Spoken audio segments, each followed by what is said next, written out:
I am calm, waiting for the kingdom come. In His name, my in His name, in His name, my peace I see. In His name, in His name, in His name, joy see. Ya, selamat pagi buat kalian yang ada di Indonesia. Saya Heni dari New York mengucapkan selamat pagi buat Bapak Ibu yang ada di Zoom maupun yang ada di live streaming yang mengikuti acara kami saat ini. Zoom Sema Adonai setiap hari. Dari hari Senin sampai hari Sabtu, kita mengadakan renungan pagi. Nah, Bapak Ibu, hari ini hamba Tuhan telah ada di tengah-tengah kami, ya. Sebentar kita akan masuk dalam renungan yang bertema yang sangat luar biasa, yaitu rancangannya yang terbaik. Wow, rancangan Tuhan selalu yang terbaik buat kita. Persiapkan hati Bapak Ibu, persiapkan diri kita supaya kita masuk di dalam renungan ini. Waktunya benar-benar kita fokus ya Bapak Ibu. Mari saya ajak untuk kita berdoa sebelum kita masuk di dalam pujian penyembahan kita. Bapak Surgawi, terima kasih Bapak untuk kehidupan yang Bapak berikan kepada kami. Kesempatan buat kami untuk memperbaiki kehidupan kami, untuk kami segambar dan serupa dengan Engkau. Bapa, rancangan-Mu indah di dalam kehidupan kami. Sebentar kami akan mendengarkan kebenaran firman-Mu melalui hamba-Mu, Pendeta Dedi Kurniawan yang telah Engkau kirim kepada kami. Kami percaya ya Bapa, kami akan menerima berkat-berkat ilahi. Bapa, pujian penyembahan kami berkati juga ya Bapa, agar pujian ini Tuhan membawa kepada kami sukacita, damai sejahtera, bahkan terobosan-terobosan baru dari pujian penyembahan ini menjadi dupa yang harum, menjadi doa kami, menjadi ucapan syukur kami dan mazmur kami kepadamu ya Bapa. Terima kasih Bapa. Inilah doa kami yang kami panjatkan hanya di dalam satu nama, di dalam nama Tuhan Yesus kami berdoa. Haleluya. Amin. Amin. Amin. Ada amin saudara-saudaraku? Pasti ada amin ya. Walaupun Anda di mute, Anda di rumah, pasti Anda mengucapkan syukur hari ini bisa bangun pagi hari, bisa bernafas. Ini semua karena kasih dan anugerah Tuhan dalam hidup kita. Mari Bapak Ibu, kita akan mendengarkan pujian yang pertama. Satu hal yang telah kuminta kepada Tuhan yang akan dinyanyikan oleh saudara kita Ibu Murni Brandes dari Jerman. Dipersilakan.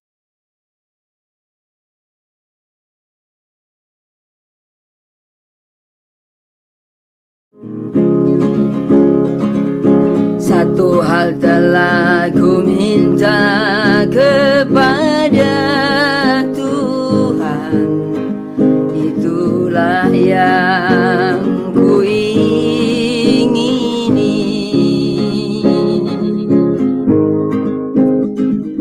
Diam di rumah Tuhan seumur hidupku, menyaksikan kemurahan Tuhan dan menikmati baiknya dan menikmati kuasanya dan menikmati kasih-Nya dan menikmati firman-Nya.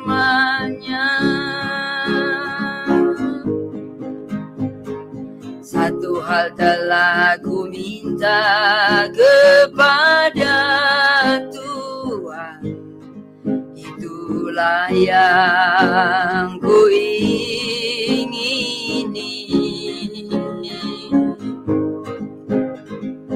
Diam di rumah Tuhan seumur hidupku, menyaksikan kemurahan Tuhan dan menikmati baitnya dan menikmati kuasanya dan menikmati kasih-Nya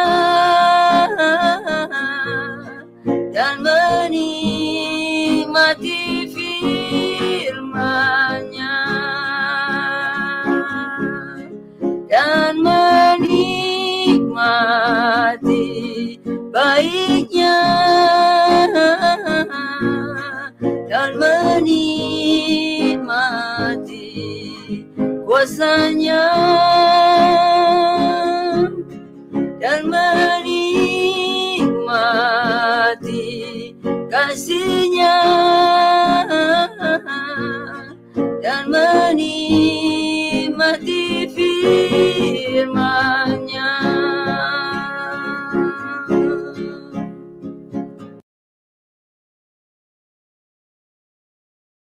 Puji nama Tuhan, benar ya, kita menikmati kasih dan anugerah Tuhan di dalam kehidupan kita. Baik Bapak Ibu, nikmati berkat Tuhan melalui firman Tuhan yang akan disampaikan oleh Pendeta Dedi Kurniawan. Dipersilakan Pak. Baik, terima kasih Bu Heni. Shalom Bapak Ibu semua, kita akan masuk ke dalam renungan firman Tuhan kita pada pagi hari ini. Saya percaya bahwa kita semua siap untuk menerima makanan rohani yang sangat memberkati kita. Oleh sebab itu, mari kita buka kitab kita bersama-sama. Tema hari ini adalah rancangannya yang terbaik, saudara. Yuk kita buka satu ayat kebenaran firman Tuhan yang sudah sangat terkenal, yang sudah seringkali kita baca, Yeremia 29 ayat yang ke-11. Yeremia 29 ayat yang ke-11. Kitab Yeremia pasal 29 ayat yang ke-11. Ya, Bapak Ibu yang sudah dapat, ya demikian firman Tuhan ada tertulis. Sebab aku ini mengetahui rancangan-rancangan apa yang ada padaku mengenai kamu, demikianlah firman Tuhan, yaitu rancangan damai sejahtera dan bukan rancangan kecelakaan, untuk memberikan kepadamu hari depan yang penuh dengan harapan. Bapak Ibu saudara kasih Tuhan, ayat firman Tuhan ini ada satu kata yang sangat penting sekali. Ya, ada kata kunci di sini, yaitu berbicara tentang rancangan, saudara. Apa sih itu rancangan? Rancangan itu kan berbicara tentang desain. Rancangan itu bicara soal konsep. Rancangan itu bicara soal ide atau gagasan sebelum orang melakukan segala sesuatu. Contoh, kalau kita lihat handphone ini, saudara, ya. Handphone ini dirancang oleh penciptanya, tentunya adalah suatu rancangan yang bukan asal-asalan. Pasti handphone ini, produk ini diciptakan oleh orang yang menciptanya, pasti sudah dipikirkan modelnya seperti apa, fungsinya seperti apa, kekuatannya bagaimana. Kemudian kita lihat misalkan saudara tuh ya, apa saja kegunaannya di dalamnya. Itu sudah dibuat, sudah dipikirkan, ya, sudah dirancang tuh saudara. Nah, ketika orang menghasilkan sebuah produk, misalkan Samsung ya, saudara, ya, misalkan Samsung ya, atau merek-merek lain yang sangat terkenal, gitu ya, pasti sudah diteliti, saudara, pasti sudah dipersiapkan. Kemudian baru setelah yakin bahwa ini sudah bagus, nah itu akhirnya bisa dipasarkan. Itu kalau kita berbicara tentang bagaimana sebuah proses dari sebuah produk, saudara. Nah, saudara, seringkali saya bilang kepada kita semua bahwa kita harus mengerti. Ya, untuk apa Tuhan mengizinkan kita ada sampai dengan hari ini? Ya, ini adalah sebuah perenungan yang sangat penting supaya kita bertindak hati-hati, supaya kita bisa memaknai arti hidup ini. Itu bukan sekedar kita boleh melihat kemuliaan Tuhan dengan segala ciptaannya yang begitu luar biasa ini, bukan sekedar itu, tetapi supaya kita bisa menyadari bahwa kita ini orang-orang spesial yang dipilih oleh Tuhan untuk kita bisa bukan hanya melihat bagaimana kemuliaan Tuhan lewat penciptaan yang begitu dahsyat, tetapi lewat hidup kita. Tuhan berikan kepada kita satu kepercayaan. Tuhan memberikan kepada kita ya tugas-tugas yang harus kita kerjakan, yang harus kita paham, harus kita mengerti. Jadi ada sebuah lagu bilang begini, saudara. Untuk apa aku dilahirkan, begitu ya. Sebuah lagu lama, ya. Itu lagu mengajak untuk orang berpikir, untuk orang introspeksi diri. Lu ada di dunia ini buat apa? Lu sekarang ada di dunia ini apa yang lu mau kerjain? Lu tahu nggak yang terpenting dalam hidup lu nih? Ya, misalkan kayak kita berbicara dengan teman-teman ya. Lu tahu nggak sebenarnya siapa sih yang ciptakan kita? Kenapa sih kita ada di dunia ini? Gitu. Nah, ini kan sebuah ungkapan ya, komunikasi yang dibangun untuk mengajak, merenungkan tentang apa yang harus kita lakukan di dalam dunia. Saya selalu bilang kepada teman-teman, ingat, kalau Tuhan sudah merancang kita, kalau Tuhan sudah mengizinkan kita hidup sampai hari ini, ingat, itu pasti ada maksud dan tujuan Tuhan. Itu yang harus kita pahami yang pertama. Yang kedua, setiap kita ini ada, itu bukan diciptakan oleh Tuhan. Itu bukan produk gagalnya Tuhan. Tidak ada di antara kita yang diciptakan adalah produk gagal Tuhan. Ingat, apalagi Tuhan sang semesta alam pencipta yang sempurna. Dia tidak mungkin menciptakan saudara dan saya, ya, itu menjadi sebuah produk gagal. Tidak mungkin. Justru kita ini produk yang terbaik yang Tuhan ciptakan buat kita. Makanya saya selalu ingatkan kepada teman-teman, hargai dirimu. Kau harus melihat dirimu ini sebagai sebuah kebanggaan. Saudara dan saya ini berharga di mata Tuhan. Makanya jangan bawa hidup kita semaunya kita. Jangan kita menganggap bahwa diri kita ini adalah orang yang tidak berarti. Ya mohon maaf saudaraku, ya betapa bodohnya orang yang menilai dirinya, diri saya ini nggak ada apa-apanya, diri saya dia serba jelek semua begitu. Nah, kadang-kadang iblis pintar membuat orang akhirnya bukan bersyukur, bukan membanggakan Tuhan sebagai penciptanya, tetapi apa? Akhirnya menganggap bahwa yang Tuhan ciptakan itu adalah sesuatu yang jelek. Nah, ini yang harus kita pahami. Ya, sekali lagi saya mau katakan bahwa saudara dan saya bukan produk gagalnya Tuhan, tapi produk terbaiknya Tuhan. Ya, hargai hidup ini. Jangan kecil hati buat mereka yang punya masalah, ya. Jangan ngambil jalan pintas dengan cara yang bodoh, ya. Karena saudara dan saya ini adalah berharga di mata Tuhan. Nah, sekarang kita lihat kata masa depan, ya. Kata masa depan itu berbicara apa? Masa depan adalah berbicara tentang proses yang sedang kita tuju untuk kita sampai kepada satu tujuan. Masa depan ini berbicara tentang sesuatu yang di depan, bukan sesuatu yang di belakang. Kalau kita berbicara tentang sesuatu yang di depan, berarti ada sesuatu yang harus kita lihat tatapnya ke depan. Yang harus kita jalan itu maju, bukan kita mundur. Ya, saya larang nih, saya ingatkan kepada anak-anak Tuhan. Jangan putar balik kepada kehidupan yang lama. Kau harus tatap kehidupanmu yang baru, yang sudah Tuhan perbaharui hari ini, ya, dengan cara kita bertobat, kita menerima Tuhan, dan kita sekarang menjadi anak-anak Tuhan, makan makanan rohani setiap hari, lewat doa, pujian, penyembahan, itu gaya hidup kita. Kemudian kita bertumbuh dari firman yang kita dengar setiap hari, yang kita baca langsung, maupun yang kita terima, kita aminkan ketika kita mendengar firman Tuhan itu diberitakan. Nah, inilah yang harus kita bawa ke depan, bukan ke belakang begitu. Nah, berbicara tentang masa depan itu adalah sesuatu yang berkaitan dengan harapan kita, berkaitan dengan cita-cita kita. Anak-anak kita punya cita-cita. Untuk kapan? Ke belakang atau ke depan? Ya ke depan begitu. Nah, ke depannya berapa lama? Ya ikuti waktunya Tuhan, prosesnya Tuhan begitu. Nah, hari ini kita akan lihat, saudara, apa buktinya bahwa saudara dan saya itu dipercayakan, bukan dipercayakan, tetapi saudara ditentukan oleh Tuhan, diizinkan Tuhan boleh ada di dalam dunia ini.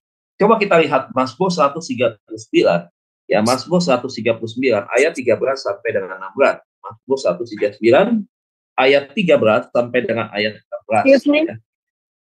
Ini salah satunya, saudaraku, ya, bagaimana secara nyata bahwa saudara dan saya hari ini diciptakan oleh Tuhan sesuai dengan rancangannya Dia, ya. Jangan pernah berpikir bahwa kita diciptakan ini hasil proses daripada hubungan pernikahan antara orang tua kita, papa dan mama gitu. Bukan sekedar itu. Coba kita lihat Mazmur 139 ayat yang ke-13. Tetap ada campur tangan Tuhan, ya. Sebab engkaulah yang membentuk buah pinggangku, menenun aku dalam kandungan ibuku. Aku bersyukur kepadamu oleh karena kejadianku dahsyat dan ajaib. Ajaib apa yang kau buat, dan jiwaku benar-benar menyadarinya. Tulang-tulangku tidak terlindung bagimu ketika aku dijadikan di tempat yang tersembunyi, dan aku direkam di bagian-bagian bumi yang paling bawah. Matamu melihat selagi aku bakal anak, dan dalam kitabmu semuanya tertulis hari-hari akan dibentuk sebelum ada satupun daripadanya. Ini bagus banget kali ayatnya ya Bapak Ibu ya, kalau kita renungkan ya. Betapa dahsyat dan hebat cara Tuhan membentuk saudara dan saya dan menjadikan saya bisa seperti sekarang. Dikatakan apa? Engkaulah yang membentuk buah pinggangku, menenun aku dalam kandungan ibuku. Nah ini ya penting. Aku bersyukur, berterima kasih kepada Tuhan. Tentang apa? Ya, karena kejadianku dahsyat dan ajaib. Kenapa dikatakan dahsyat dan ajaib? Saudara, ilmu medis itu mempertegas, memperjelas tentang eksistensi manusia yang lahir ke dalam dunia ini. Selain campur tangan Tuhan, selain izin Tuhan, saudara, ya, Tuhan menyatakan betapa ajaibnya cara kita berproses sampai kita lahir. Nah, saudara, memang betul, ya, Tuhan itu merancang segala sesuatu. Kalau kita lihat ada saja bayi yang tidak lahir, ya Tuhan izinkan, akhirnya harus kembali kepada Tuhan. Ya, kita nggak bisa mengerti cara Tuhan kenapa bisa terjadi yang seperti itu. Tetapi ingat, rancangannya itu bukan rancangan yang jahat. Rancangannya bukan rancangan yang tidak baik. Rancangannya itu bukan rancangan yang tidak sempurna. Ya, rancangannya tetap rancangan yang sempurna, saudara.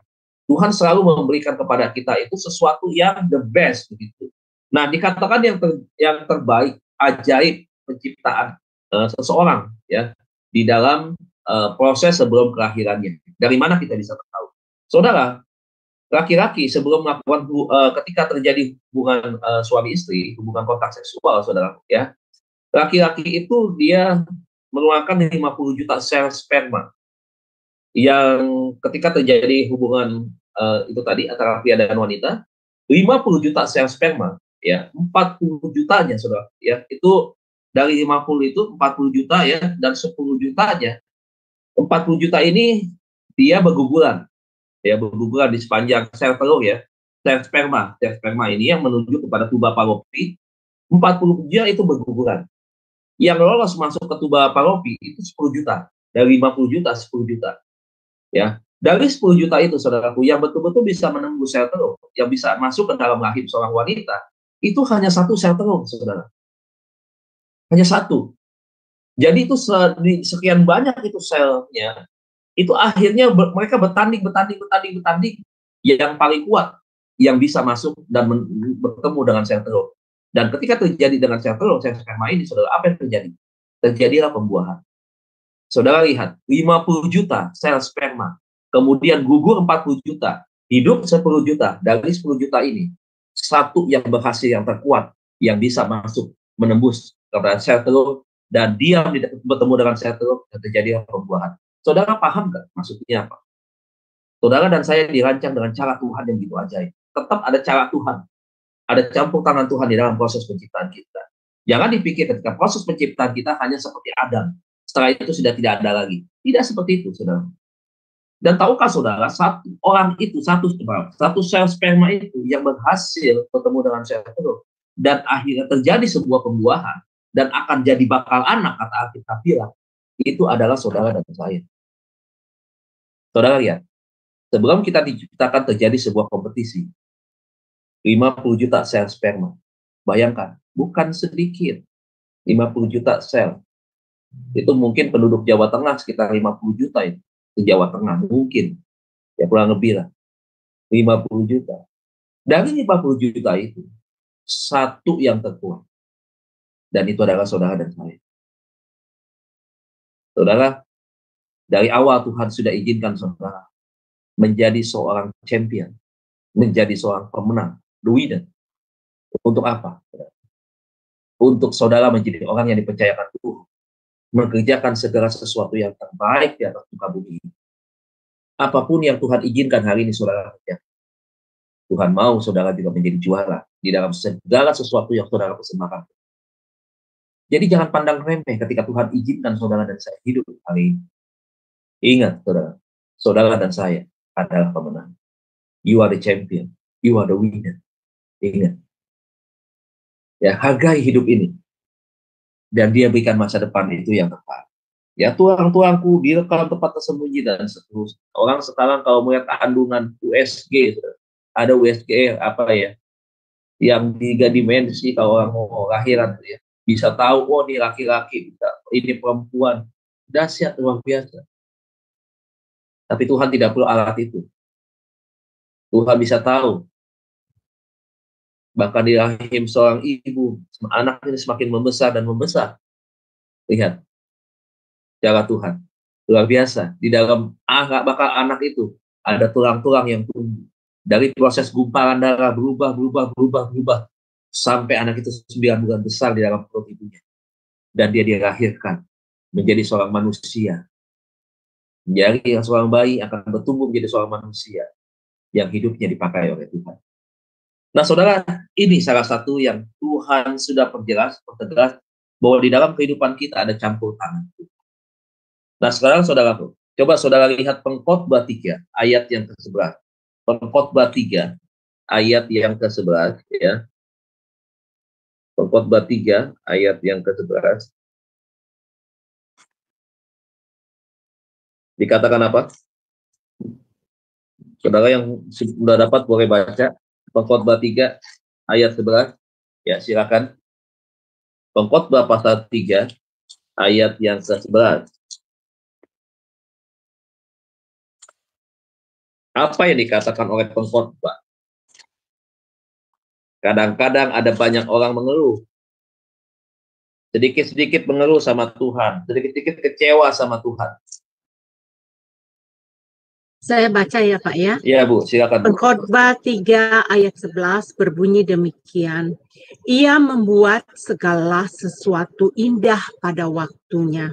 Bahkan ia memberikan kekekalan dalam hati mereka. Tetapi manusia tidak dapat menyelami pekerjaan yang telah dilakukan Allah dari awal sampai akhir. Iya, ini dahsyat luar biasa nih Bapak Ibu. Ayat ini mempertegas ya bahwa ia siapa? Ini Tuhan. Membuat segala sesuatu indah. Kapan? Pada waktunya Tuhan. Jadi pada satu kali saudaraku, Tuhan akan membuat kehidupan kita yang memang selalu juga indah sebenarnya, saudara, tapi lebih daripada apa yang kita bisa, lebih daripada apa yang kita harapkan. Sesuatu keindahan yang daripada Tuhan. Ya. Kadang-kadang ada banyak orang nggak bisa menyelami pikiran Tuhan. Kadang-kadang ketika menjalani kehidupan ini yang ada hanya persungutan, kemarahan, kekecewaan, itu yang selalu kita dengar. Sebagai hamba Tuhan, saya sangat-sangat banyak sekali, saudaraku, melihat respon anak-anak Tuhan, ya sudah percaya, sudah melayani, sudah, tapi mentalitasnya sangat-sangat jauh daripada mentalitas orang pemenang. Padahal kita tahu saudara dan saya, proses kelahiran saudara dan saya hari ini, saudara diciptakan menjadi pemenang, tapi mentalitasnya saudaraku tidak menjadi mentalitas seorang pemenang. Mohon maaf saudaraku, mungkin mentalitas yang mengarah kepada mentalitas seorang pecundang, yang selalu tidak mau berjuang, yang selalu menganggap dirinya tidak punya potensi, tidak punya kekuatan dirinya, sehingga seringkali merasa kalah di dalam menjalani kehidupan ini. Dia lupa saudaraku bahwa kita dipilih Tuhan adalah orang pilihan. Dipilih Tuhan artinya bukan orang yang sembarangan. Saudara punya karyawan, saudara tentunya melakukan seleksi. Saudara nggak sembarangan mengambil orang. Bukan karena sekadar belas kasihan, tidak. Belas kasihan, yes, di dalamnya. Tetapi kalau cuma belas kasihan, dia tapi tidak punya integritas, dia tidak bisa menjalankan tugas dan tanggung jawabnya dengan baik, tentunya kita tidak akan pilih begitu. Tetapi orang yang punya kapasitas yang kuat, begitu, punya mentalitas, punya integritas yang baik, nah ini yang menjadi salah satu syarat untuk kita pilih begitu. Nah, ada berapa banyak hari-hari ini saya melihat seperti itu. Banyak orang yang kecewa, marah sama Tuhan, mereka nggak tahu tentang potensi dan posisi dirinya dia di mata Tuhan. Dan oleh sebab itu, kenapa mereka selalu kalah di dalam kompetisi ini? Begitu. Mereka selalu menyerah. Karena mereka tidak menyadari bahwa sejak awal kita ini dipilih untuk kita menjadi orang-orang yang betul-betul menjadi orang kepercayaannya Tuhan, orang pilihannya Tuhan. Oh, kita bangga loh Bapak Ibu kalau kita menjadi orang pilihan. Bayangkan ya saudaraku ya, kalau misalkan di depan Pak Jokowi, begitu banyak orang yang hadir. Tiba-tiba saudara ditunjuk sama Pak Jokowi, ayo Pak, Bu, misalkan satu bapak, satu ibu, misalkan, ayo maju ke depan, gitu. Diajak bercakap-cakap dengan Pak Jokowi, begitu. Setelah diajak bercakap-cakap begitu ya, ditanya, ngobrol, berkaya tentang pekerjaan, profesinya misalkan, tiba-tiba setelah itu dapat sepeda. Setelah itu diberikan sesuatu oleh Pak Jokowi, coba lihat, saudara bangga. Saudara tentu bangga. Ini akan saudara omongkan terus pasti ketemu orang, Pak Jokowi orang yang humble dan seterusnya. Terakhir kali dapat hadiah.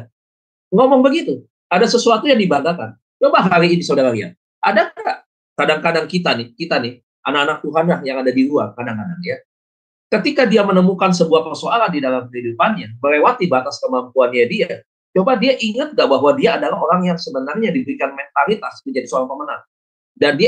Dan saudara tahu nggak bahwa dia berbicara tentang hebatnya Tuhan di tengah-tengah persoalannya dia. Ini yang harus diingat ya Bapak Ibu Saudara, bahwa bahwa Tuhan membuat segala sesuatu indah pada waktu. Bukan Tuhan membiarkan kita. Kan saya bilang kan, hidup kita ini sekarang yang kita jalani adalah proses kehidupan. Beberapa waktu lalu saya katakan bahwa seringkali orang kalahnya di dalam proses kehidupan. Jatuhnya di proses kehidupan. Tidak kuatnya di proses kehidupan. Padahal Tuhan bilang dari awal sampai akhir. Awal pada saat kita dirancang Tuhan. Didesain oleh Tuhan. Sampai akhir kapan? Akhir kita menutup mata. Selesai sudah tugas kita. Wow. Sampai kita selesai di dalam tugas kita, tetap kita statusnya adalah sebagai seorang pemenang. Nah, itu yang Tuhan rancang dalam diri saudara. Nah, bukan cuma itu, saudaraku. Ada 3 harus kita pahami, yang harus kita ketahui tentang 3 rancangan Tuhan yang terbaik yang dia rancang buat kita. Rancangan apa saja itu? Yang pertama, kita dirancang untuk masuk di dalam kekekalan. Kekekalan berbicara tentang Tuhan. Berbicara tentang satu tempat di mana di sana Bapa tinggal. Ya, raja di atas segala raja. Tuhan pencipta, Tuhan semesta alam, ya, Tuhan penebus, juru selamat, ya, tinggal di dalam satu tempat, di dalam kekekalan di sana, yang tidak ada batas waktunya. Yang kita buka, 2 Korintus 5, ayat yang pertama, 2 Korintus pasal yang kelima, 2 Korintus pasal yang kelima, ayat yang pertama, 2 Korintus 5, ayat yang pertama. Demikian firman Tuhan, karena kami tahu bahwa jika kemah tempat kediaman kita di sini, saudara dan saya, di bumi ini dibongkar, Allah telah menyediakan satu tempat kediaman di surga bagi kita. Sangat jelas, di surga bagi kita. Suatu tempat kediaman yang kekal, yang tidak dibuat oleh tangan manusia. Ayat kedua, selama kita di dalam kemah ini, kita mengeluh. Beban hidup mahal, BBM mahal, Pak. Aduh, token listrik naik lagi, Pak. Aduh, uang sekolah naik, Pak. Uang jajan nambah, Pak. Aduh, Pak, gaji semakin sedikit. Sekarang nilainya inflasi tinggi. Sekarang uang pegang jutaan saja itu sama dengan ratusan ribu. Mengeluh nih. Mengeluh kan? Aduh, Pak, teman saya menyakiti saya, Pak. Aduh, Pak, bos saya kasar. Aduh, Pak, suami saya main tangan. Aduh, Pak, suami saya selingkuh. Mengeluh, ya. Karena kita rindu mengenakan tempat kediaman surgawi di atas tempat kediaman kita yang sekarang ini. Selalu saya bilang, you mau tinggal di mana sekarang yang terbaik hari ini? You mau tinggal di daerah BSD, di sini yang terbaik misalkan. Yang ada satu rumah yang puluhan M misalkan. Yang begitu bagus, punya nilai gengsi yang tinggi. Dan di tempat ini nggak sebanding 1 kali kerap dibandingkan tempat kediaman kita yang akan nanti kita terima. Begitu. Jauh Pak Bu, surga kekekalan ini berbicara tentang satu dimensi kemegahan Tuhan. Satu tempat yang bukan mendatangkan, tetapi tempat yang memberikan damai sejahtera sukacita berlimpah yang tidak pernah ada di dalam dunia ini. Ya, saudara bisa merasakan bagaimana hadirat surga itu tenang, damai. Bukan cuma berbicara tentang keindahan, berbicara tentang hadirat Tuhan yang begitu kuat, karena itu adalah tempat tinggalnya Tuhan. Istana mana yang terbaik hari ini di dalam dunia dibandingkan dengan istananya Tuhan, saudara, itu nggak sebanding. Dan saudara bayangkan kita ada di sana. Yang di Amerika mungkin Bu Heni dan teman-teman yang lain tahu Beverly Hills itu tempat yang favorit di dunia itu tahu, begitu kan? Rumah-rumah di sana ya saya nggak tahu berapa harganya, tetapi itu tempat yang keren. Ya, yang saya tahu, saya pernah dengar itu beberapa artis Hollywood yang top tinggal di sana. Satu tempat yang mungkin nggak bisa dimiliki oleh banyak orang. Itu sudah punya gengsi yang begitu luar biasa. Tentunya pasti tempatnya menyenangkan, bagus, dan seterusnya, saudara. Tapi nggak sebanding berjalan dengan kekekalan, Pak, Bu. Ya, hidup kita ini cuma 70 tahun. Coba, saya ingatkan betapa bodohnya mereka hidup di dalam keduniawian, kedagingan, Bapak Ibu. Mereka hidup di dalam kepuasan-kepuasan dunia yang mereka cari. Yang hidupnya hanya sebentar saja, 70 tahun, ya sempit sekali 70 tahun. Coba satu harinya Tuhan sampai dengan 1000 tahun. Saudara tinggal hitung saja tuh. Ya 70 tahun berapa? Bisakah 1 jam atau nggak sampai 1 jam? Begitu pendek, singkat hidup kita di mata Tuhan. Sekarang orang nggak sampai 70 tahun. Usianya di bawah 50 tahun sudah inalirahi. Sudah dipanggil Tuhan, sudah ditangisi oleh keluarga. Nah, Tuhan sedang bilang satu kali kemah tempat kediaman kita. Ini bicara soal, nih tubuh jasmani kita nih. Tubuh jasmani kita. Satu kali dibongkar. Dan habis. Gitu. Tapi Tuhan kasih satu tempat kediaman yang baru. Surga. Tapi apakah dengan hal yang sederhana kita cukup percaya saja kepada Tuhan? Kemudian kita masuk ke surga? Tidak. Saudara, ada beberapa hal yang sangat penting. Bahwa kita harus hidup di dalam itu tadi, ya, mengenal rancangan Tuhan yang sesungguhnya. Itu seperti apa begitu? Nah, supaya kita masuk dalam kekekalan, maka ada beberapa hal yang saya catat di sini, saudaraku, ya. Yang pertama adalah kalau kita melayani, salah satu contoh karena kita pelayan Tuhan, ya. Salah satunya adalah kalau kita melayani, maka kita melayani dengan sungguh. Ayo, saudaraku, ya, bekerja, bisnis, ayo bisnis kita dengan jujur. Bawa bisnis saudara kepada Tuhan. Bawa bisnis saudara menjadi bisnis yang menyukakan Tuhan. Sebagai sebuah mezbah yang saudara persembahkan sebagai korban persembahan di hadapan Tuhan. Bisnis saudara. Jadi saudara letakkan itu. Saya suka ada lagu ya. Hidup ini ku letakkan pada mezbahmu ya Tuhan. Dan seterusnya. Jadi hidup ini bukan cuma bisnis. Tetapi bisnis kita harus, saudara. Kenapa? Karena kalau kita bisnis kita benar di hadapan Tuhan, dibangun didasarkan bagaimana kita memuliakan Tuhan dari bisnis kita. Mari lihat, mereka yang kita gaji, mereka diberkati. Ya, berkat Tuhan yang memberkati bisnis itu. Ada dampaknya nggak? Oh, ada dampak. Bukan hanya bisnis kita yang diberkati, tetapi kita diberkati so pasti. Tetapi yang terpenting, hidup kita sudah menjadi berkat buat orang. Berkatnya berkat dari Tuhan. Kita terima berkat dari Tuhan. Kita berkati anak-anak buah kita, karyawan kita, dengan gaji yang sudah diberkati dari Tuhan. Wah, keren. Ya. Kemudian bukan cuma itu. Ikut Tuhan harus sungguh-sungguh. Cari kebenaran. Kita harus menjadi orang yang haus akan kebenaran. Dan setelah kita menjadi orang yang haus akan Tuhan, maka kita harus menjaga hidup di dalam kekudusan. Nanti saudara lihat di 12 ayat 14b. Ibrani 12 ayat 14b. Jadi kita berbicara tentang apa? Berbicara tentang kekekalan. Kita berkata di dalam Kolose pasal 3:22, pikirkanlah perkara-perkara yang di atas. Saudara dan saya diingatkan Tuhan, pikirkan. Ya, bukan berarti you nggak boleh mikirin anakmu di sekolah nih. Bukan berarti nggak boleh mikirkan pelayananmu nih. Bukan itu. Bukan you berarti nggak boleh nih memikirkan tentang apa program Anda yang Anda akan kerjakan di dalam tugas tanggung jawab Anda sebagai seorang pemimpin. Bukan nggak boleh, boleh. Tetapi jangan lupa, yang pikirkan segala sesuatu yang berkaitan di atas, berkaitan dengan Tuhan, jangan dilupakan. Begitu. Dibangun di dasar keseimbangan itu bagus. Ya. Tetapi kita diingatkan Tuhan untuk pikirkan perkara-perkara yang di atas.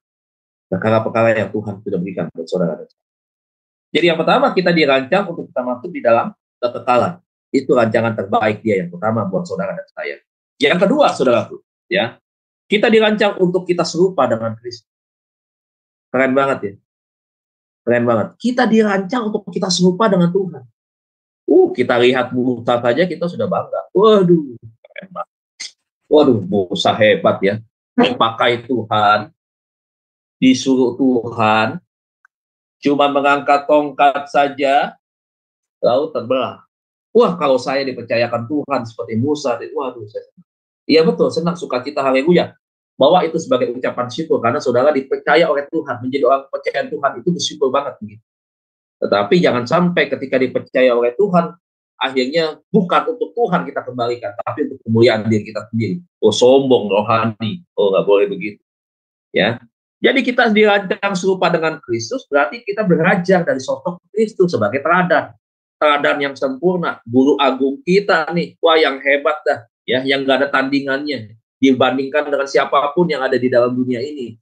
Ya, Nabi mah jauh dah dengan kapasitasnya. Tuhan Yesus, sekarang kapasitas ukuran manusia Yesus dari hipostatisnya, dari sisi manusianya, dari sisi manusianya aja nggak ada bisa nandingin Tuhan Yesus, nggak ada. Dia sempurna banget sebagai manusia, ya. Walaupun dia Allah 100%, dia manusia 100%, sisi kemanusiaannya adalah dia perfect banget.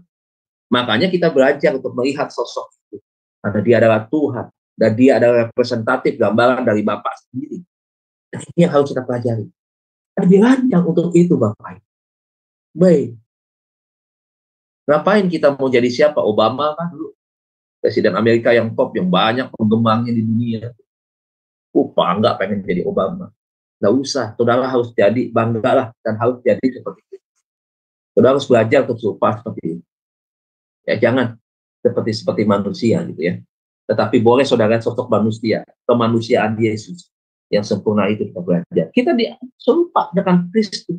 Nah, ayatnya di mana? Roma 8 ayat 29 ya. Kita Roma 8 ayat 29. Roma 8 ayat 29. Demikian firman Tuhan. Sebab semua orang yang dipilihnya dari semula, ya, dipilihnya dari semula tuh. Kapan? Itu tadi Yeremia 29 ya, satu rancangan sebelum kita ada, Tuhan sudah tetapkan saudara dan saya untuk ada. Ini bukan teologi Calvin, bukan ya. Ya. Saudara dari awal sudah ditetapkan oleh Tuhan. Sudah tahu ribuan tahun yang lalu. Dari sejak awal Tuhan sudah akan ciptakan saudara begitu. Ya, dia sudah tetapkan itu. Sebab semua orang dipilihnya dari semula, mereka juga ditentukannya dari semula untuk menjadi serupa dengan gambaran anaknya. Menjadi serupa dengan gambaran anak. Ini rancangannya dia tuh. Kita orang pilihannya dirancang untuk serupa dengan gambaran anaknya. Siapa? Kristus. Yesus. Ya. Ini yang harus kita pahami betul. Yang harus kita sadari bahwa, iya loh, betapa hebatnya kita dirancang oleh Tuhan sama seperti dia. Begitu. Supaya siapa itu? Kristus, anaknya itu menjadi yang sulung di antara banyak saudara. Dia menjadi saudara contoh. Menjadi kokoh. Seorang kokoh itu adalah orang yang anak yang dilahirkan yang paling pertama, yang nanti akan mengayomi adik-adiknya. Dan inilah saudara bahwa kita dirancang oleh Tuhan, oleh Bapa, oleh Allah, ya saudara, untuk kita serupa dengan Kristus, untuk kita punya sifat-sifat yang begitu mulia dalam diri kita. Di dalam apa, Pak, kalau kita berbicara tentang hal itu? Yang pertama, di dalam pikiran. Pikiran kita harus pikiran seperti Kristus. Pikiran yang kudus, bersih. Pikiran yang tidak picik. Itu dirancang kepada kita. Di dalam pikiran. Yang kedua, saudaraku, kita dirancang serupa dengan Kristus dalam apa? Dalam tindakannya. Tindakannya yang penuh dengan kasih dan kepedulian kepada sesama. Dan itu dirancang dalam diri saudara dan semakin kita semakin mengenal Tuhan, semakin kita belajar di dalam kebenaran Tuhan, maka kita akan menjadi orang yang berbeda. Kita tidak lagi berbicara tentang kepentingan tentang kita. Bukan tentang saya, tetapi kita berbicara tentang mereka. Bukan hanya kita berbicara tentang apa yang kita butuhkan di dalam proses pertumbuhan rohani kita, tetapi kita juga belajar tentang bagaimana kita menumbuhkan spirit pengenalan akan Tuhan, kerohanian yang benar, yang baik kepada orang lain. Saudara, apa yang kita bisa bagikan hari ini kepada saudara-saudara kita? Yang pertama, kalau kita bicara soal belas kasihan, Tuhan mau kita menjadi penginjil-penginjilnya Tuhan, menjadi ambasador-ambasadornya. Untuk apa? Ayo, sebagai duta-duta kerajaan Allah, duta-duta Injilnya Tuhan. Ya bukan gereja duta Injil, menjadi duta-duta Injilnya Tuhan.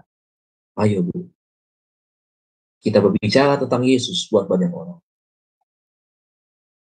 Ayo Bu, kita punya kepedulian tidak hanya berbicara tentang kita bisa berbagi dari uang saku kita. Tidak hanya berbicara tentang dari apa yang kita makan, kita ajak mereka makan. Bukan hanya seperti itu. Saya lihat hari-hari ini Pak Bu di TikTok. Begitu banyak orang ya. Salah satunya yang saya lihat, nggak tahu muncul di TikTok saya ini ada seorang TikToker namanya Natali Novita, saudara ya.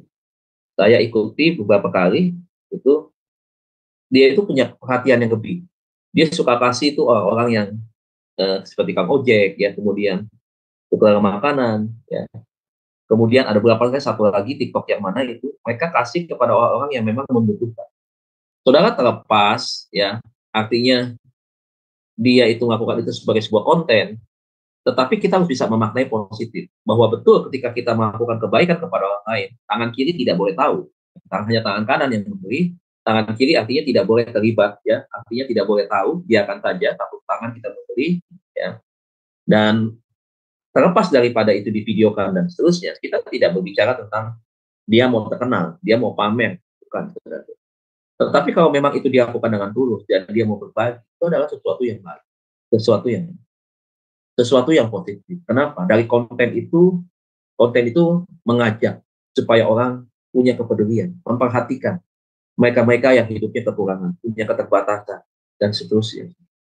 Jadi saya melihat sesuatu itu adalah punya satu nilai, di mana nilai itu adalah nilai yang punya sisi kebaikan yang tinggi, yaitu memperhatikan mereka-mereka yang hari ini yang mungkin tidak seperti kita. Dan sebenarnya Tuhan mau kita seperti itu. Tetapi saudara jangan hanya berpikir itu berbicara tentang harta, bicara tentang uang. Tidak. Itu iman saudara yang saudara bangun bersama. Setiap pagi kita bangun, kita renungkan. Dan saya tahu nih kegiatan tema Adonai. Bukan hanya berakhir dia udah disimpan di kita. Tidak. Tetapi iman yang kita bangun di dalam Tuhan ini harus kita contohkan kepada anak-anak buah kita, teman-teman kita, sahabat kita, kalau kita bos ya, kepada buah kita. Kepada orang lain, ayo kita bagikan keteladanan ini, kepedulian tentang Yesus ini. Jadi tidak hanya bicara soal duit.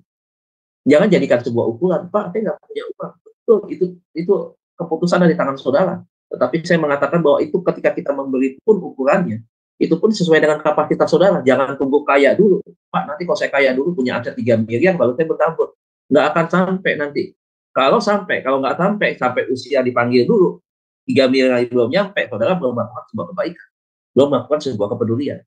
Nah, iman yang kita bangun ini, ayo kita bagikan, ayo kita bawa buat mereka-mereka yang membutuhkan.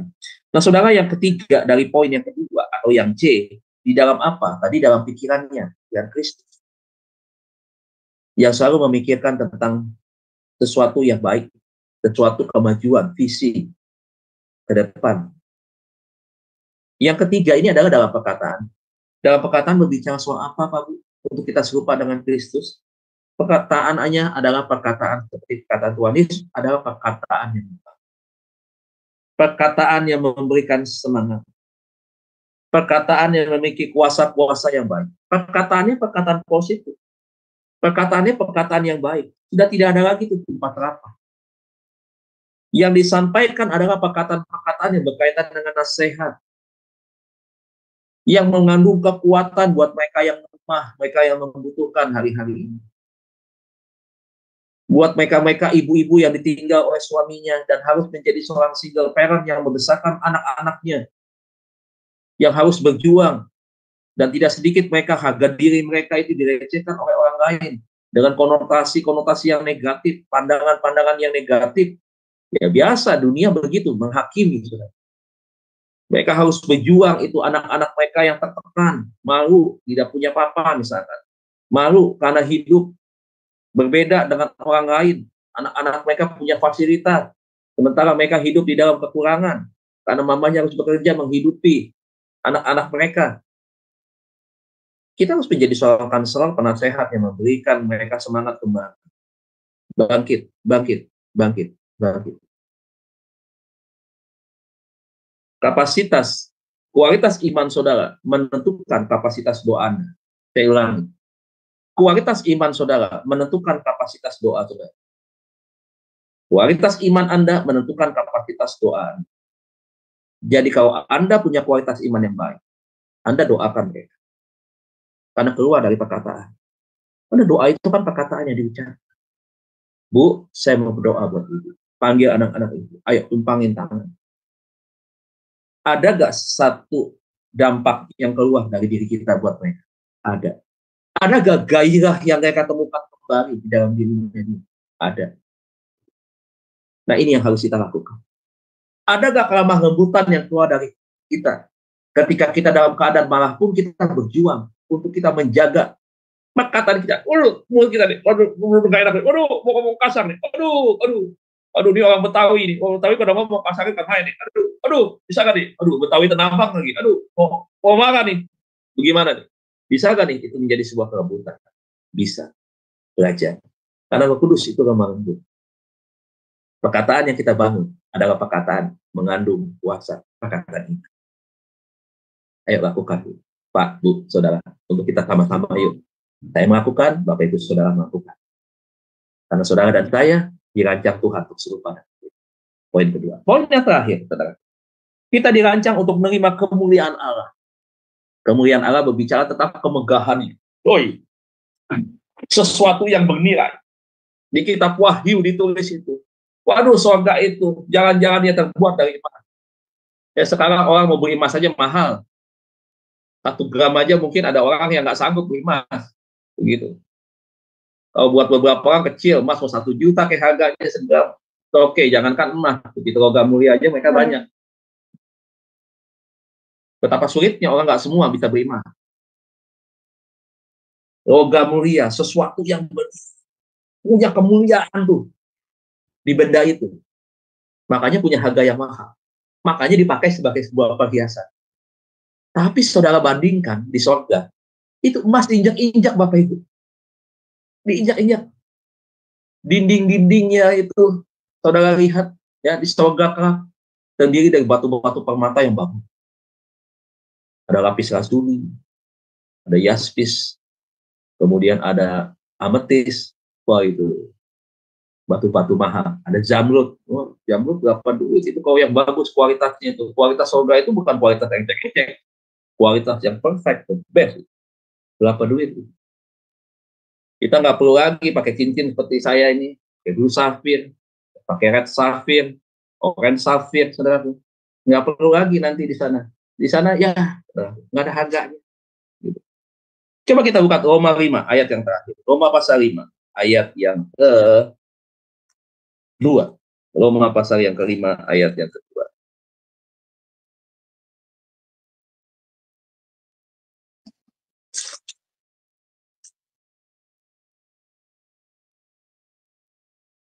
Roma pasal yang ke-5 ayat yang kedua. Demikian firman Tuhan. Oleh dia kita juga beroleh jalan masuk oleh iman kepada kasih karunia ini. Dan dalam kasih karunia ini kita berdiri dan kita bermegah dalam pengharapan dan menerima kemuliaan Allah. Oh, kita terima kemuliaan Allah yang tidak sebanding dengan dunia ini. Saudara, kita punya kesempatan bermegah, menikmati kemuliaan dalam dunia ini. Kemuliaan apa? Kemuliaan jalan-jalan kiri. Wih, kita bisa menikmati jalan-jalan kiri. Tidak salah, boleh itu. Boleh. Ya. Kenikmatan apa? Oh, kenikmatan kuliner, makan. Oh, kita bisa tahu makanan ini enak. Ya, oh, kita menikmati banget makanan. Waduh, apalagi kemuliaan dunia ini. Kemuliaan ini, dunia ini berbicara tentang kekayaan. Wih, setiap bulan uang kita bertambah terus. Wih, dari 10 juta naik 12 juta, 13 juta, 14 juta. Oh, naik terus. Oh, kita senang melihat. Oh, kita bisa beli mobil yang terbaru, inden malah. Waduh, orang lain belum keluar. Belum ada mobilnya, kita sudah inden. Indennya 3 bulan ke depan. Oh, kita senang, kita udah ngomong ini. Woi, kita beli mobil ini. Oh, ini bagus ini. Woi, kita udah ngomong. Oh, kita bisa menikmati segala macam kekayaan yang ada pada diri kita ini. Waduh, semua kita dapatkan di dunia ini. Kemuliaan dunia. Ya, kemuliaan apa lagi? Kenyamanan hidup dengan barang-barang mewah. Punya mobilnya mobil 2 pintu. Beriannya itu puluhan karat. Waduh, udah bukan 3-4 karat lagi, puluhan karat. Itu satu badannya dia itu kalau satu acara itu mengkelirat, waduh mantep banget tuh, udah kayak lampu tembak, waduh keren banget gitu, waduh hebat banget dah. Tapi apa yang saudara, semuanya ini fana Bapak Ibu, sementara aja, sementara. Saudara diberikan Tuhan karunia untuk menikmati, boleh itu pakai. Kalau saudara memang itu punya, tidak salah, saudara boleh pakai. Saudara boleh menikmati dari hasil jerih payah saudara di bawah matahari ini, pengkhotbah bilang. Tetapi ingat, apapun yang saudara nikmati, yang saudara miliki di dalam dunia ini, di bawah matahari ini, kata kita pengkhotbah, bahwa ini adalah kesia-siaan. Kenapa dikatakan kesia-siaan? Waduh, berarti kerja keras kita tidak dihargai dong. Bukankah tadi kita berkata bahwa kita bisnis, kita bekerja, kita melayani kan untuk kemuliaan Tuhan. Betul, tapi maksudnya adalah supaya hati kita tidak dikuasai oleh sesuatu hal yang fana. Hati kita tidak terfokus kepada sesuatu yang bersifat sementara. Dunia ini kan sementara. Tetapi supaya hati kita dikuasai oleh sesuatu yang bersifat kekal. Tentang apa? Kemuliaan Tuhan. Jadi saudara, kalau kita berbicara soal kemuliaan Tuhan, nggak sebanding dengan nanti akan kita terima di surga. Dalam dunia ini, waduh. Jadi saudara jangan kecil hati. Pak, kalau saya meninggal dalam keadaan orang yang tidak punya, saudara akan menerima kemuliaan yang jauh, yang dulu saudara impikan saudara gagal di dalam dunia ini. Bukan gagal, saudara. Memang Tuhan tidak kasih saudara. Kenapa? Ada maksud Tuhan tentunya di sana. Bisa saja kalau saudara dikasih itu, saudara jadi lupa diri. Hati saudara terkontaminasi. Karena saudara punya kelemahan di situ yang saudara tidak tahu. Kalau Tuhan Maha tahu. Lebih baik saudara tidak dikasih, tetapi saudara lolos dalam ujian, dalam perjalanan hidup, tetapi saudara nanti di depannya, saudara terima kemuliaan yang begitu luar biasa megah. Nah, Bapak Ibu saudara dikasih Tuhan, mari, ada 3 rancangan Tuhan yang terbaik yang dia berikan buat saudara. Yang pertama, saudara dan saya dirancang untuk masuk di dalam kekekalan bersama dengan Tuhan. Yesus bilang, aku pergi menyediakan tempat bagi kamu, bagi kita. Oh ya, kita bisa punya rumah di surga. Keren banget, dahsyat. Tuhan Yesus terlalu amat sangat baik bagi kita. Yang kedua, saudara-saudara, kita dirancang untuk kita serupa dengan Kristus. Bayangkan, saudara, ada Kristus yang memiliki keteladanan di dalam kehidupan kita. Wih, kita jadi berkat buat orang lain. Lihat contoh kehidupan kita saja, orang kiri pengen. Gue pengen nih seperti Pak Dedi, pengen seperti Bu Heni, pengen seperti Bu Hana, pengen seperti Bu Murni. Luar biasa ya jadi hamba Tuhan. Bukan cuma baik, tetapi luar biasa ada sesuatu yang berbeda. Damai sejahtera kalau ngomong dengan mereka. Setelah mereka ngobrol sama kita, kita dinasihati, kita diingatkan, ditanya soal keluarga. Setelah itu kita didoakan. Wah, enak. Beda kan? Coba saudara pergi ke rumah orang dunia, misalkan orang yang kena Tuhan. Paling yang keluar kopi doang, kue bolu. Paling begitu, keripik singkong dah, paling juga. Tapi kalau kita sebagai anak Tuhan, bukan cuma keripik singkong sama roti, tetapi sesuatu yang keluar. Apa itu? Bukan hanya makanan fisik, tapi makanan rohani kita bagikan. Makanan rohani yang kita miliki, Bapak Ibu, bukan hanya orang Kristen dengan baik. Firman yang kita pelajari setiap pagi, kita dengar setiap, bukan hanya untuk kita, tapi untuk mereka. Kita bagikan makanan itu. Satu kali Bu Heni pernah bilang, Pak, saya suka masak, suka lebih. Saya suka bagikan buat orang. Saya dahsyat luar biasa. Saya bilang, waduh, Ibu Heni begini luar biasa. Kepedulian. Memang inilah Bapak Ibu, sesuatu yang keluar dari anak Tuhan. Dia tidak hanya berpikir tentang dirinya sendiri, tapi dia berpikir tentang orang lain. Jadi, yang itu Bapak Ibu yang harus kita pegang, kita pahami, kita lakukan. Yang ketiga, kita dirancang untuk menerima kemuliaan Allah. Kita pasti akan tinggalkan dunia ini. Tapi jangan pernah khawatir Bapak Ibu. Kita sedang berjuang menjalani proses kehidupan ini untuk mempertahankan eksistensi kita sebagai seorang pemenang. Seorang pemenang pada akhirnya akan tampil ketika dipanggil sama Tuhan. Dipanggil, Heni, Denny, Murni, Hana. Untuk apa? Waktu dibacakan kata mereka, Tuhan bilang, hai hambaku yang baik dan setia, masuklah dalam kebahagiaan Tuhanmu. Tuhanmu berbicara tentang Tuhan, semesta alam.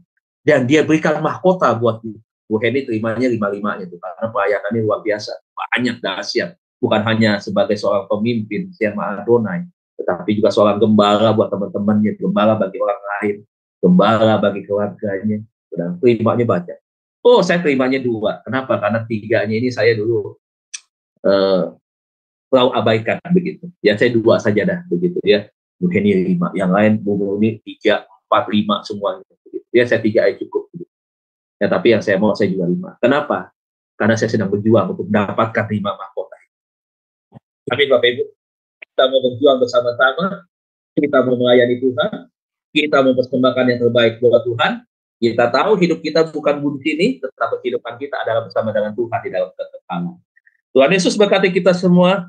Amin untuk firman Tuhan. Saya kembalikan kepada moderator. Tuhan Yesus memberkati. Wow, luar biasa. Renungan firman Tuhan hari ini sangat memberkati kita ya Bapak Ibu ya. Kita mengetahui rancangan Tuhan yang sangat terbaik kepada kita supaya kita bisa masuk ke dalam kekekalannya Tuhan. Tentunya itu yang menjadi kerinduan kita. Karena tadi Pak Pendeta Dedi berkata bahwa hidup kita hanya sementara di dunia ini. Dan yang kita cari adalah kehidupan yang kekal ya. Dan Bapak Ibu, saya percaya Bapak Ibu juga mau hidup serupa, segambar seperti Tuhan, seperti Kristus. Kita adalah Kristus kecil ya. Kenapa dikatakan demikian? Karena kita adalah saksi-saksinya Tuhan di dalam dunia ini. Kita harus mewartakan kabar gembira melalui gambar Allah, intelektual Allah, dan segala sesuatunya yang kebenaran firman kita harus lakukan. Terima kasih untuk Pendeta Dedi yang telah menyampaikan pesan Tuhan yang sangat luar biasa. Bapak Ibu, mari kita mendengarkan pujian yang kedua yang akan dinyanyikan oleh Ibu Murni. Adalah nyanyian yang kedua, Indah Renungan-Mu Tuhan. Dipersilakan.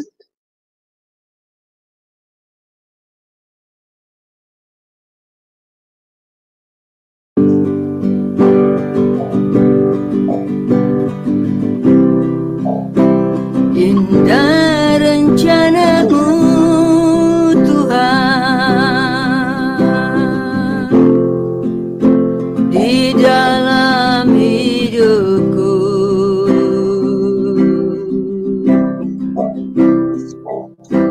walau ku tak tahu dan ku tak mengerti semua jalan-Mu.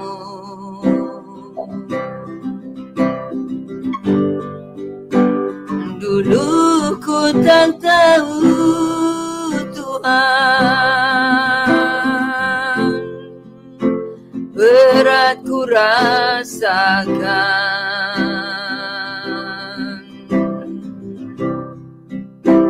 hati menderita dan ku tak berdaya menghadapi semua.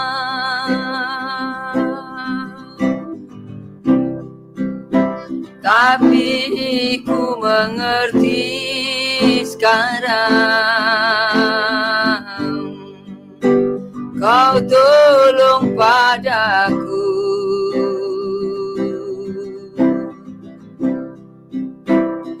Kini ku melihat dan ku merasakan indah rencana-Mu.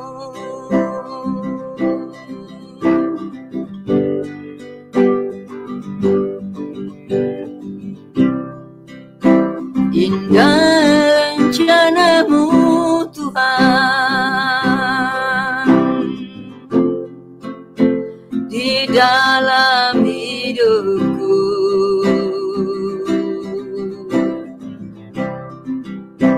walau ku tak tahu dan ku tak mengerti semua jalan-Mu.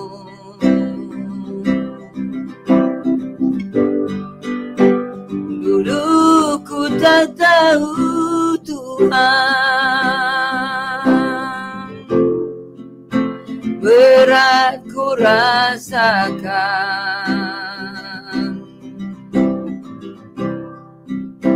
hati menderita dan ku tak berdaya menghadapi semua.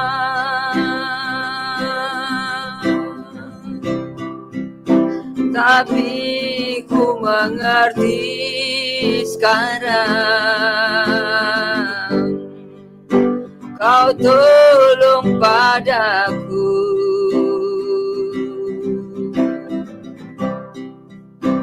Kini ku melihat dan ku merasakan indah rencana-Mu.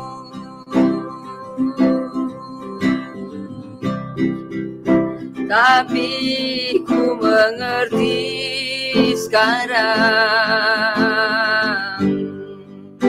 Kau tolong padaku.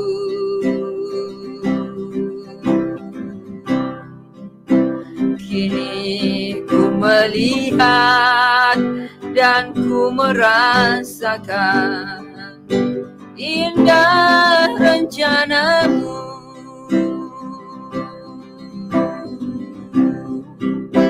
Kini ku melihat dan ku merasakan indah rencana-Mu.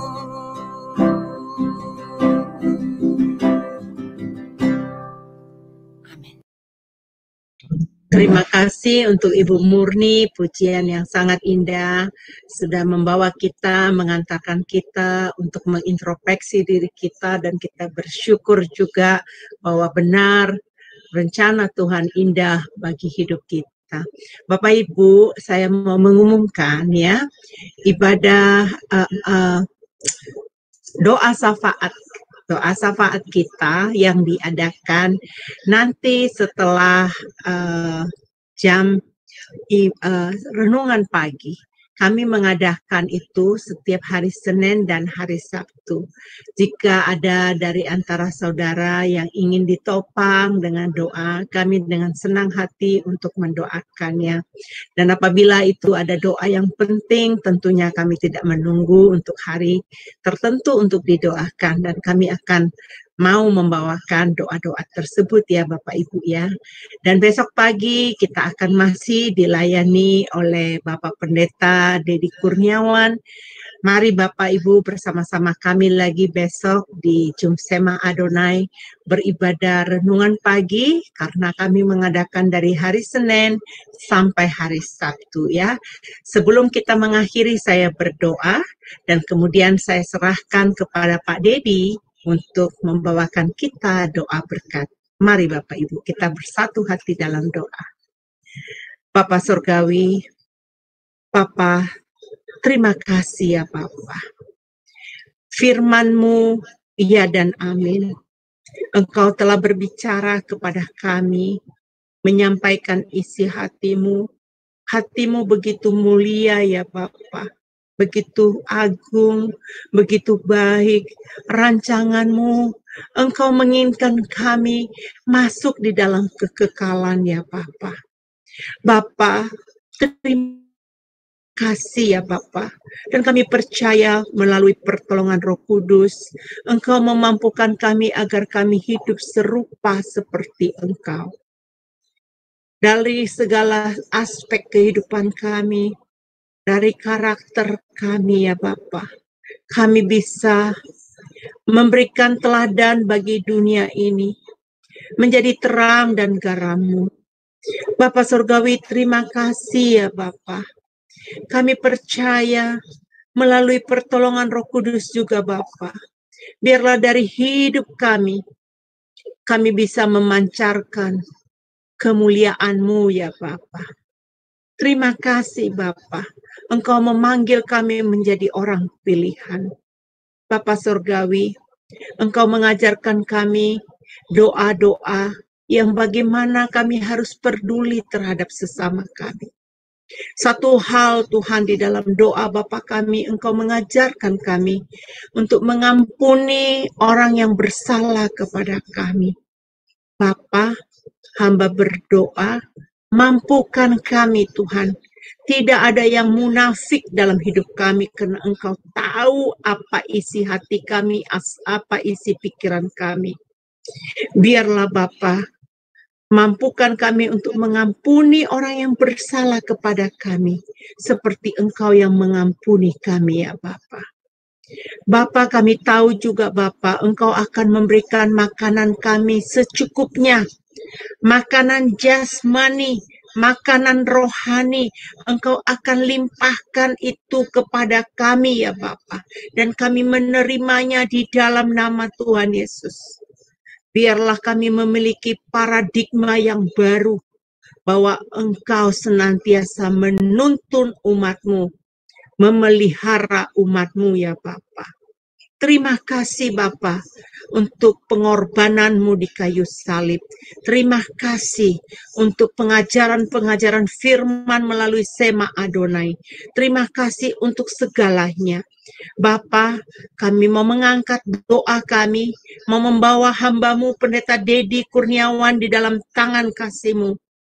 Terima kasih Bapa, Engkau telah pakai dia untuk menjadi saluran berkat di Jum Sema Adonai ini. Berkati hamba-Mu ini Tuhan, baik di dalam dia mengajar di sekolah teologi ya Bapa, baik dia menjadi kepala rumah tangga terhadap istri dan anak-anaknya. Bahkan Tuhan, dia sebagai gembala di dalam gerejanya, Engkau memberkati hamba-Mu ini Tuhan. Tambah-tambahkan hikmat ya Bapa, double portion ya Tuhan, Engkau berikan kepada dia ya Bapa, sehingga di dalam pelayanannya selalu membuahi Tuhan berkat-berkat yang dari Tuhan. Bapak, untuk kesehatannya juga kami serahkan di dalam tangan kasih-Mu. Apa saja yang dia gumuli Tuhan, apa saja yang dia rancangkan, Engkau tahu apa itu di dalam hati dan lubuk hatinya. Bahkan mungkin belum dia ucapkan Tuhan, tapi Engkau tahu itu Bapak. Kami serahkan sepenuhnya di dalam tangan kasih-Mu. Kami serahkan hamba-Mu ini dalam tangan-Mu Bapa. Terima kasih ya Tuhan. Bapa, sebentar kami mau menerima berkat-Mu melalui hamba-Mu Pendeta Dedi Kurniawan. Dipersilakan Pak. Terima kasih Ibu Heni. Baik Bapak Ibu Saudara, mari angkatkan hatimu, angkat kedua tanganmu, pandanglah wajah Tuhan dan terima berkat daripada Tuhan. Lakukanlah aktivitas pada hari ini di dalam nama Tuhan Yesus. Apapun yang kau kerjakan hari ini, saudara-saudaraku, sahabat-sahabatku, saudara-saudaraku yang diberkati dan disertai oleh Tuhan, jalanilah dengan ucapan syukur di hadapan Tuhan, sungguh-sungguh, jangan bersungut-sungut, dan persembahkan itu untuk hormat dan kemuliaan Tuhan. Terimalah berkat Allah Bapa kita di sorga, cinta kasih daripada Tuhan kita Yesus Kristus, pertolongan penyertaan penghiburan Allah Roh Kudus akan terus menyertai kita semua, mulai pagi hari ini, sampai Tuhan Yesus datang di awan-awan bermain. Menjemput kita semua, menjadikan kita pemenang, bahkan lebih daripada pemenang, dan memberikan kita mahkota kehidupan untuk kita tinggal bersama-sama di dalam kekekalan dan di dalam kemuliaan surga. Yang percaya dan diberkati, bersama-sama kita katakan. Amin. Terima kasih Bapak Ibu. Amin. Selamat pagi, Ya. Tuhan Yesus berkati kita semua. Sama-sama Pak, terima kasih. Baik teman-teman semua, baik kita akan berpisah saat ini, tapi jangan lupa besok pagi kita akan bertemu di jam yang sama dan tetap akan dilayani oleh Bapak Pendeta Dedi Kurniawan. Tuhan memberkati.